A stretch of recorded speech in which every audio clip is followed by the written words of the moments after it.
7ನೇ ವರ್ಷದ ವಾರ್ಷಿಕೋತ್ಸವ ನಮ್ಮ ದೇವಸ್ಥಾನದ್ದು. ರುದ್ರಾಕ್ಷ ರೂಪದಲ್ಲಿ ಅವರ ತಂದೆಯನ್ನ ಇಲ್ಲೇ ಕರೆದು ಕುಂಡರಿಸಿಕೊಂಡಂತ ಒಂದು ಪುಣ್ಯ ಕ್ಷೇತ್ರ ಇದು. ವರ್ಷ ನಮ್ಮ ಕಾರ್ಯಕ್ರಮಗಳೆಲ್ಲ ಬಹಳ ಚೆನ್ನಾಗಿ ನಡೀತಾ ಇದೆ.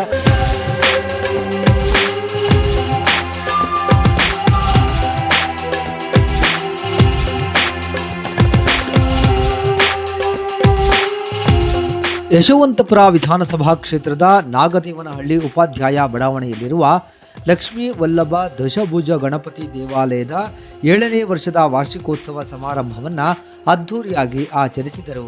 ಈ ಸಂಪೂರ್ಣ ಕಾರ್ಯಕ್ರಮದ ಜವಾಬ್ದಾರಿಯನ್ನು ಟ್ರಸ್ಟ್ನ ಅಧ್ಯಕ್ಷರಾದ ಸತೀಶ್ ಗೌಡರವರ ಅಧ್ಯಕ್ಷತೆಯಲ್ಲಿ ನಡೆಸಿ ಸಮಾರಂಭವನ್ನು ಯಶಸ್ವಿಗೊಳಿಸಿದರು.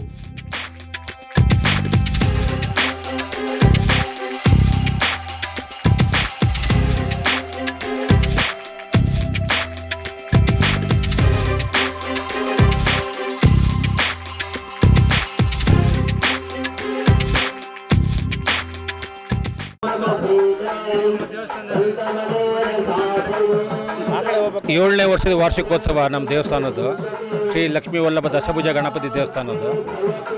ಇದು ಭಾಳ ಖುಷಿಯಾದ ವಿಚಾರ. ಯಾಕೆಂದರೆ ಈ ದೇವಸ್ಥಾನ ನಾನು 6 ವರ್ಷ ಆಯಿತು ನಾನು ಅಧ್ಯಕ್ಷ ಆಗಿ ದೇವಸ್ಥಾನಕ್ಕೆ. ಇದು ನನ್ನ ಅಧ್ಯಕ್ಷತೆಯಲ್ಲಿ ಇದು 7ನೇ ವಾರ್ಷಿಕೋತ್ಸವ. ಭಾಳ ವರ್ಷದಿಂದ ವರ್ಷಕ್ಕೆ ಭಾಳ ವೃದ್ಧಿ ಆಗ್ತಾಯಿದೆ ದೇವಸ್ಥಾನನೂ, ಮತ್ತು ಭಕ್ತಾದಿಗಳ ಸಂಖ್ಯೆನೂ ವೃದ್ಧಿ ಆಗ್ತಾಯಿದೆ. ನನಗೆ ಭಾಳ ಹೆಮ್ಮೆ ಆಗುತ್ತೆ. ನಡೆಸ್ತಾ ಇದ್ದೀವಲ್ಲ, ಭಗವಂತ ಇನ್ನೂ ಹೆಚ್ಚಿನ ಶಕ್ತಿ ಕೊಡಲಿ ನನಗೆ, ವರ್ಷದಿಂದ ವರ್ಷಕ್ಕೆ ವೃದ್ಧಿ ಮಾಡೋದಕ್ಕೆ. ಹಾಗೆ ನನ್ನ ಇಲ್ಲಿಗಿಂತ ನನಗೆ ಆಚೆ ಸ್ನೇಹಿತರು ಜಾಸ್ತಿ ಇದ್ದಾರೆ. ಅವರ ಸಹಕಾರದಿಂದ ನಾನು ಅತ್ಯಂತ ಯಶಸ್ವಿಯಾಗಿ ಇದು 7ನೇ ವರ್ಷನ ಪೂರೈಸ್ತಾ ಇದ್ದೀನಿ ಅಂತ ಅಂದ್ಕೊಳ್ತಾ ಇದ್ದೀನಿ. ಅದು ನನಗೆ ಮಂಜೇಗೌಡರು ನನ್ನ ಆತ್ಮೀಯ ಅಂತ ಹೇಳ್ಕೊಳಕ್ಕಿಂತಲೂ ಹೆಚ್ಚಾಗಿ ನನಗೆ ಅಣ್ಣ ತಮ್ಮ ಇದ್ದಂಗೆ. ನಾನೇನು ಹೇಳಿದ್ರು ಇಲ್ಲ ಅನ್ನಲ್ಲ, ಆಯ್ತಣ್ಣ ಅಂತಾರೆ. ಅದು ಒಂದು ಧೈರ್ಯ ನನಗೆ. ನಮ್ಮ ಪ್ರಶಾಂತ್ ಆಗ್ಬೋದು, ನಮ್ಮ ಶಶಿಕುಮಾರ್ ಆಗ್ಬೋದು, ಪ್ರಣವ್ ಆಗ್ಬೋದು, ಲಕ್ಷ್ಮೀನಾರಾಯಣ ಆಗ್ಬೋದು, ಚಂದ್ರಶೇಖರ್ ನಮ್ಮ ಮ್ಯಾನೇಜರ್ ಇದ್ದಾರೆ, ಅಹಲ್ಯ ಅವರಾಗ್ಬೋದು, ಭಾಳ ಎಲ್ಲ ನನಗೆ ಭಾಳ ಸ್ಪಂದಿಸ್ತಾರೆ. ಎಲ್ಲೋ ಒಂದು ಕಡೆ ನನ್ನ ಅದು ಮೋಟಿವೇಟ್ ಮಾಡಿದೆ. ಭಕ್ತಾದಿಗಳಿಗೆ ಹೇಳೋಕ್ಕೇನೆ ಇಷ್ಟಪಡ್ತೀನಿ ಅಂತಂದರೆ, ಭಕ್ತಾದಿಗಳು ಬನ್ನಿ ನಮ್ಮ ದೇವಸ್ಥಾನಕ್ಕೆ, ತಮ್ಮ ಅಭಿಷ್ಟಗಳನ್ನ ಕೋರ್ಕೊಳ್ಳಿ. ಖಂಡಿತ ಭಗವಂತ ನಮ್ಮ ಗಣಪತಿ ಇದನ್ನೆಲ್ಲ ಭಾಳ ಶಕ್ತಿಶಾಲಿ, ಖಂಡಿತ ನೆರವೇರಿಸ್ತಾನೆ. ತಾವೇನು ಅಂದ್ಕೊಂಡ್ರೂ ಆಗುತ್ತೆ ನಮ್ಮ ಗಣಪತಿ ದೇವಸ್ಥಾನದಲ್ಲಿ. ನಾನೇ ಒಂದು ಜೀವಂತ ಉದಾಹರಣೆ ಇದ್ದೀನಿ ಇಲ್ಲಿ. ಆ ಭಗವಂತನ ಸನ್ನಿಧಾನಕ್ಕೆ ಬಂದಮೇಲೆ ನನಗೂ ತುಂಬ ಚೆನ್ನಾಗಿ ಆಗಿದೆ ಎಲ್ಲ ರೀತಿಯಲ್ಲೂ.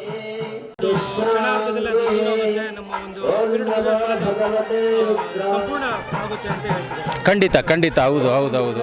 ಈ ಮೊನ್ನೆ ಸುವರ್ಣ ಕರ್ನಾಟಕದವರು ನಮ್ಮ ಟೆಂಪಲ್ನ ಇಂಟರ್ವ್ಯೂ ಮಾಡಿದರು. ಅದರಲ್ಲಿ ಭಾಳ ಚೆನ್ನಾಗಿ ಮೂಡ್ ಬಂದಿದೆ. ಅದರಲ್ಲಿ ನಮ್ಮಲ್ಲಿ ವಿಶೇಷ ಏನಪ್ಪ ಅಂದರೆ ರುದ್ರಾಕ್ಷಿ ಮರ ಇದೆ. ಅದು ವಿಶೇಷ, ರುದ್ರಾಕ್ಷಿ ಮರ ಇರೋದು.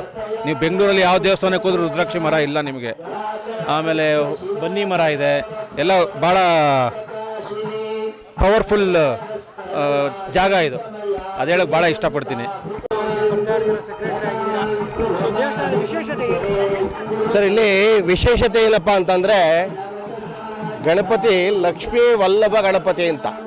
ಆ ಗಣಪತಿಯ ಶಕ್ತಿ ಏನಪ್ಪ ಅಂದರೆ, ರುದ್ರಾಕ್ಷ ರೂಪದಲ್ಲಿ ಅವರ ತಂದೆಯನ್ನು ಇಲ್ಲೇ ಕರೆದು ಕುಂಡರಿಸಿಕೊಂಡಂಥ ಒಂದು ಪುಣ್ಯ ಕ್ಷೇತ್ರ ಇದು. ಜೊತೆಗೆ ಭಗವಂತಂದು ಏನು ಪ್ರೇರಣೆ ಅಂದರೆ, ದಶಭುಜ ಗಣಪತಿಯ ಎಡಭಾಗಕ್ಕೆ ರುದ್ರಾಕ್ಷಿ ಮರ ಇದೆ, ಬಲಭಾಗಕ್ಕೆ ಬನ್ನಿ ಮರ ಇದೆ. ಇವ್ಯಾವು ನಾವು ಗಿಡವನ್ನು ತಂದು ನೆಟ್ಟವಲ್ಲ,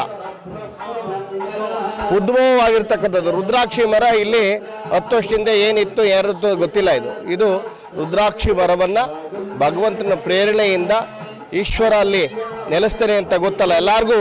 ರುದ್ರಾಕ್ಷಿಯಲ್ಲಿ ಈಶ್ವರ ನೆಲೆಸ್ತಾನೆ ಅಂತ. ಆಮೇಲೆ ಇಲ್ಲಿ ಬಂದು ತನಿಯರ್ದು ದೇವ್ರನ್ನ 3 ಪ್ರದಕ್ಷಿಣೆ ಮಾಡಿ, ವಿಶೇಷತೆಯನ್ನು 3 ಪ್ರದಕ್ಷಿಣೆ ಮಾಡಿ, ಹುಣ್ಣಿಮೆಯಲ್ಲಿ ಅಮಾವಾಸ್ಯೆಯಲ್ಲಿ ಪ್ರತಿ ಸೋಮವಾರ 3 ಪ್ರದಕ್ಷಿಣೆಯನ್ನು ಮಾಡಿ ಭಗವಂತನನ್ನ ಪ್ರೇರಣೆ ಮಾಡಿ ಇಲ್ಲಿ ಬಂದು ರುದ್ರಾಕ್ಷಿ ಮರದ ಹತ್ರ ಬಂದು ನಿಂತ್ಕೊಂಡು ಕೈ ಮುಗಿದು ನಿಂತ್ಕೊಂಡು ಏನಾದರೂ ಕೇಳಿದ್ರೆ ಯಾವುದೇ ಆಗ್ಬೋದು. ನನ್ನೊಂದು ಕಾಂಟ್ರಾಕ್ಟರ್ ಕೆಲಸವನ್ನು ಒಂದೇ ನಿಮಿಷದಲ್ಲಿ ಯಾರೂ ಇಲ್ಲದ ರೀತಿಯಲ್ಲಿ ಒಂದು ಕೆಲಸವನ್ನು ಮಾಡಿಸ್ಕೊಟ್ಟಂಥ ಭಗವಂತ ಭಾಳ ಶಕ್ತಿಶಾಲಿ.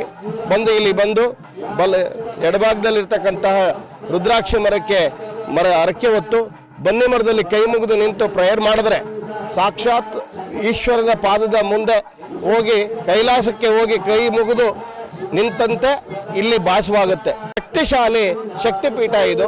ಭಗವಂತ ಅವರ ಎಲ್ಲ ಕೆಲಸ ಕಾರ್ಯಗಳು, ಭಕ್ತಾದಿಗಳ ಕೆಲಸ ಕಾರ್ಯಗಳೆಲ್ಲವನ್ನು ಬಹಳ ಚೆನ್ನಾಗಿ ಅಚ್ಚುಕಟ್ಟಾಗಿ ದಿನೇ ಅಭೂತಪೂರ್ವವಾಗಿ ಈ ದೇವಸ್ಥಾನ ಬೆಳೀತಾ ಇದೆ. ಇನ್ನು 5-10 ವರ್ಷದಲ್ಲಿ ಈ ಸಂಪೂರ್ಣ ದೇವಸ್ಥಾನದ ಚಿತ್ರಣವೇ ಬದಲಾಗುತ್ತೆ. ಆಮೇಲೆ ದಶಭುಜ ಗಣಪತಿ ಎಂಬ ಶಕ್ತಿ ಇದೆಯಲ್ಲ, ಬೆಂಗಳೂರಿನಲ್ಲಿ ಹುಡುಕಿದ್ರೆ 10 ದೇವಸ್ಥಾನ ಇಲ್ಲ. ತಮಿಳುನಾಡಲ್ಲಿ ಇರೋದು ಇದು. ಇಡೀ ಭಾರತ ದೇಶದಲ್ಲಿ 4ನೇದೋ 8ನೇದೋ ಈ ದೇವಸ್ಥಾನ. ಆ ದೇವಸ್ಥಾನದ ವಾರ್ಷಿಕೋತ್ಸವದಲ್ಲಿ ನಾವೆಲ್ಲ ಭಕ್ತಾದಿಗಳು ಇಲ್ಲಿ ಸೇರಿರೋದು. ಅವರ ಪುಣ್ಯ ಭಗವಂತನೇ ಕರೆಸ್ಕೊಂಡಿರೋದು. ಸುಮ್ಮನೆ ಎಲ್ಲರೂ ಬರೋಕ್ಕಲ್ಲ. ನಾನೆಲ್ಲೋ ಹೋಗ್ಬೇಕಾಗಿತ್ತು. ಇವತ್ತು ನಾನು ಇಲ್ಲಿದ್ದೀವಿ ಅಂತಂದರೆ ಅವನ ಪ್ರೇರಣೆ ಅಷ್ಟೇ. ಆದ್ದರಿಂದ ಬಂದಂಥ ಭಕ್ತಾದಿಗಳು ಅವನನ್ನು ಕುರಿತು ಭಕ್ತಿಯಿಂದ ನೆನೆಸಿದರೆ 100% ಎಲ್ಲ ಕೆಲಸ ಕಾರ್ಯಗಳು ಆಗ್ತವೆ. ಲಕ್ಷ್ಮೀ ವಲ್ಲಭ ದಶಭುಜ ಗಣಪತಿ ವಾರ್ಷಿಕೋತ್ಸವ, 7ನೇ ವಾರ್ಷಿಕೋತ್ಸವ. ಹೆಚ್ಚು ಕಡಿಮೆ 8 ವರ್ಷದ ಹಿಂದೆ ಇಲ್ಲಿ ಉಪಾಧ್ಯಾಯ ಬಡಾವಣೆಯ ಸಮಸ್ತ ನಾಗರಿಕರಿಂದ ಪ್ರತಿಷ್ಠಾಪಿಸಲ್ಪಟ್ಟ ದೇವಸ್ಥಾನ ಇದು. ಬಲಮುರಿ ಗಣಪತಿ ದೇವಸ್ಥಾನ.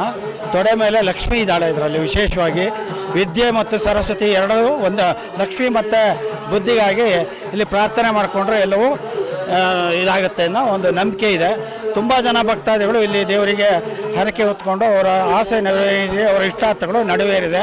ಹಾಗಾಗಿ ವರ್ಷ ನಮ್ಮ ಕಾರ್ಯಕ್ರಮಗಳೆಲ್ಲ ಬಹಳ ಚೆನ್ನಾಗಿ ನಡೀತಾ ಇದೆ. ಭಕ್ತಾದಿಗಳು ಜಾಸ್ತಿ ಆಗ್ತಾ ಇದ್ದಾರೆ. ನಮ್ಗೆ ತುಂಬ ಸಂತೋಷ ಆಗಿದೆ. ಮತ್ತು ಇದೇ ಥರ ನಡೀಲಿ ಅಂತ ನಾವು ದೇವರಲ್ಲಿ ಬೇಡ್ಕೊಳ್ತೀವಿ. ಅಂದರೆ ಇಲ್ಲಿ ನಾನು ಬಂದು ಕೇವಲ 1 ವರ್ಷ ಆಗಿದ್ದು ಈ ಬಡಾವಣೆಗೆ. 1 ವರ್ಷ ಆದ್ರೂ ನಮ್ಮ ಸತೀಶ್ ಅವರು 1 ವರ್ಷದಲ್ಲಿ ಆತ್ಮೀಯರು ಆದರು. ನಾವು ಹೊಸದಾಗಿ ಮನೆ ಕಟ್ಕೊಂಡಿದ್ವಿ. ಸಾಕಷ್ಟು ತೊಂದರೆಗಳಿರ್ತವೆ. ಬಟ್ ಅದೇನೋ ಯಾವುದೇ ಮಾಯ ಇರ್ಬೋದೇನೋ.